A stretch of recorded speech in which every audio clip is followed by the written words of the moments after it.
Fertilisation, activation of ovum. Sperm की acrosomal tube द्वारा ova की प्लाज्मा मेम्ब्रेन को स्पर्श होता है, जिससे स्पर्म व ओवम की मेम्ब्रेन फ्यूज्ड होकर एक मेम्ब्रेन फॉर्मेशन करती हैं। अतः दोनों गैमेट्स मेम्ब्रेन फ्यूजन होकर जाइगोट सेल का फॉर्मेशन होता है। इस समय अंडाणु के कुछ परिवर्तन होते हैं जो सीक्वेंशियल चेंजेस हैं, जिसमें अंडाणु एक्टिवेशन की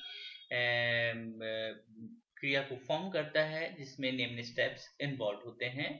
first is formation of fertilisation cone, second one is formation of fertilization membrane, third one is membrane activation. Now we are going to consider first formation of fertilization cone. Ovum के activation की क्रिया के दौरान ovum की जो peripheral area है उसमें पाए जाने वाले साइटोप्लाज्म के द्वारा परिधीय भाग से एक उभार निकलता है। इस उभार को हम कोन या शंकु कहते हैं। इस शंकु को फर्टिलाइजेशन कोन भी कहते हैं। इस फर्टिलाइजेशन कोन के द्वारा ओवम स्पर्म को अट्रैक्ट करता है तथा कॉन्ट्रैक्ट होता है, जिससे स्पर्म ओवम के अंदर एंटर कर पाता है। स्पर्म का only head region and middle region ही ओवम के अंदर एंटर हो पाता है और शुक्राणुओं का केवल सिर तथा मध्य भाग ही अंडाणुओं में प्रवेश करता है तथा इसकी जो टेल है वो बाहर ही रह जाती है। ये जो एक्टिविटी है वो फर्स्ट फॉर्म को शो करती है। नेक्स्ट एक्टिविटी बी और part B, contractile reaction formation of fertilization membrane. Sperm के जो ओवम में प्रवेश करने के पश्चात अंडाणुओं के जो साइटोप्लाज्म के अंदर वो भौतिक व केमिकल जो चेंजेस होते हैं उसमें ओवम की परिधीय भाग में पाए जाने वाले जीव द्रव्य, जिसे हम वल्कुट कहते हैं, द्वारा अंडाणु के चारों ओर एक फर्टिलाइजेशन मेम्ब्रेन का फॉर्मेशन होता है।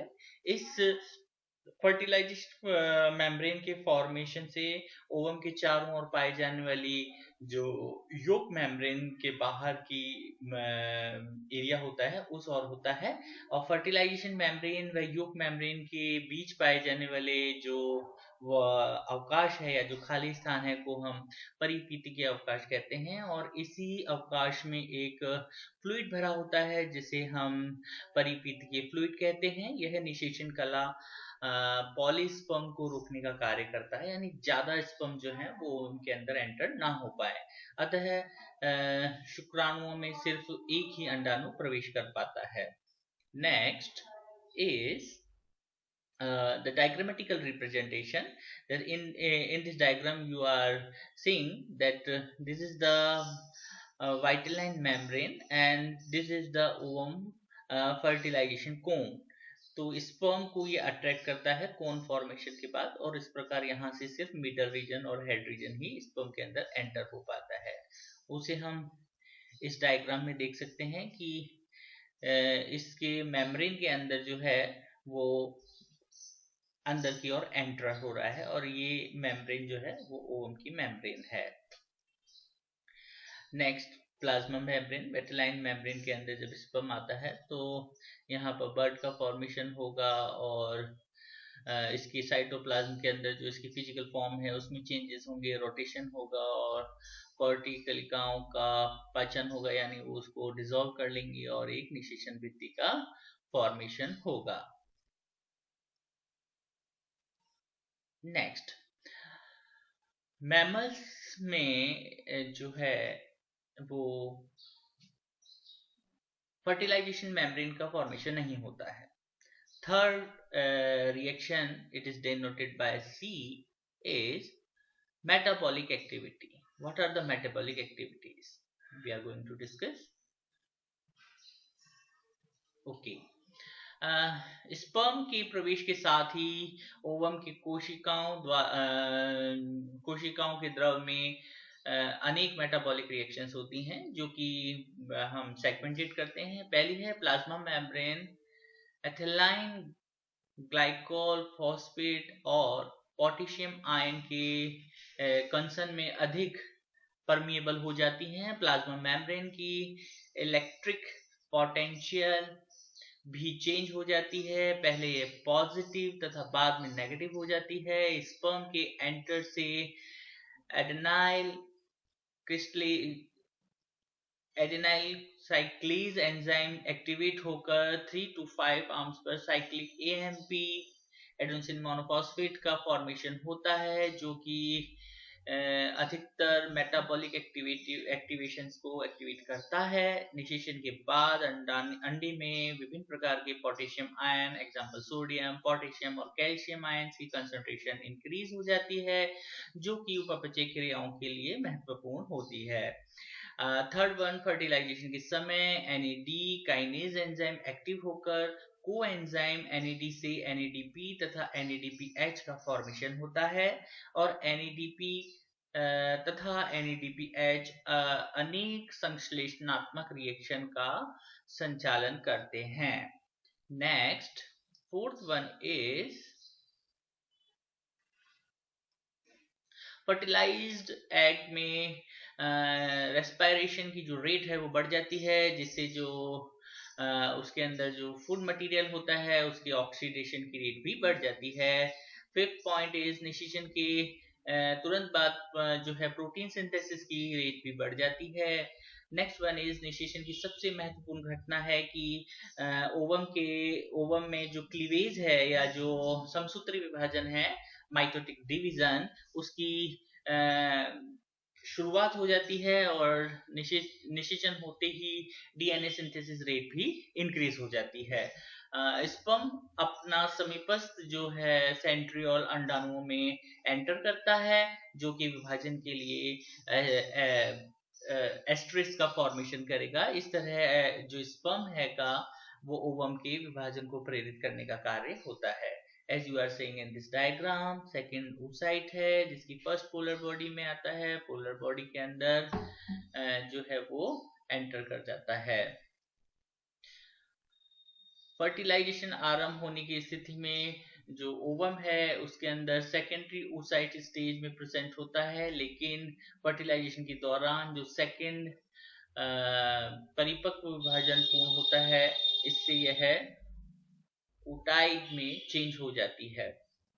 Next one is fusion of gamete pronuclei.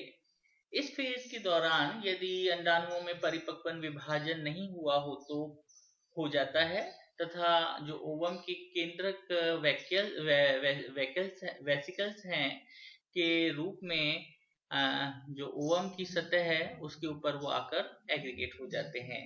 ये आरसी के रूप में पाया जाने वाला केंद्रक इंक्रीज होकर मादा प्रोन्यूक्लियस बनाता है, जिसके अंदर शुक्राणु भी अंडाणुओं में प्रवेश करने के बाद उनके केंद्र की ओर 180 डिग्री के एंगल पर रोटेट हो जाते हैं, ताकि स्पर्म का जो मीडियल पार्ट है वो अंडाणुओं के केंद्र के सामने आ जाए। अब शुक्राणुओं में पाया जाने वाला जो न्यूक्लियस है वो इंक्रीज होकर मेल प्रोन्यूक्लियस का निर्माण करता है, और जो स्पर्म में पाए जाने वाला जो समीपस्थ सेंट्रियोल है उसके द्वारा स्पिंडल का फॉर्मेशन किया जाता है, तथा दोनों जो प्राकेंद्रक हैं वो अलग अलग पाथ से गुजरकर परस्पर फ्यूज हो जाते हैं। इन दोनों न्यूक्लियस के परस्पर मिलने को हम उभय मिश्रण कहते हैं, जैसा कि आप डायग्राम के अंदर रोटेशन को देख पा रहे हैं। दिस इज मादा प्रोन्यूक्लियस मेल, एंड ये तारा केंद्रक के साथ एंटर हुआ है, और जब यहाँ पर आएगा तो उसके अंदर उभय मिश्रण या मिक्सिंग हो जाएगी।